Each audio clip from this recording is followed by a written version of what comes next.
अस्सलाम वालेकुम। मुल्की और गैर मुल्की ताज़ा तरीन खबरों और करंट इशू से बाखबर रहने के लिए हमारे साथ रहें। रुक करेंगे लाहौर का, जहां से रिपोर्ट कर रहे हैं हमारे नुमाइंदे इरफान खान।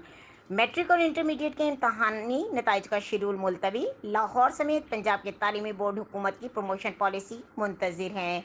एक बार फिर आपको बताते चलें, मैट्रिक और इंटरमीडिएट के इम्तहानी नताइज का शेड्यूल मुलतवी। लाहौर समेत पंजाब के तालीमी बोर्ड्स हुकूमत की प्रमोशन पॉलिसी के मुंतज़िर हैं। तफसीलात के मुताबिक प्रमोशन पॉलिसी की काबीना से मंजूरी न होने की बिना पर मैट्रिक और इंटरमीडिएट के नताइज का शेड्यूल मुलतवी हो गया। सेक्रेटरी बोर्ड पंजाब का कहना है कि प्रमोशन पॉलिसी मंजूरी के बाद इम्तहानी नताइज का शेड्यूल जारी रहेगा।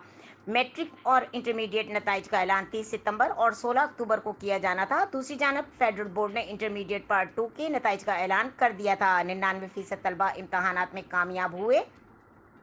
70,000 बच्चों ने इम्तहानात दिए, जिसमें से 503 तलबा इम्तहानात में कामयाब हो सके। पहली पोजीशन 2 तलबा और तालबात की नाम रही। उमर मकसूद, अजीज़ इरफान और माहीन खालिद ने 1079 वोट लेकर पहली पोजीशन हासिल की। इंटरमीडिएट तलबा के लिए एक और नई मुश्किल खड़ी हो गई। मज़ीद खबरों और अपडेट के लिए देखते रहें के न्यूज़ चैनल इंटरनेशनल।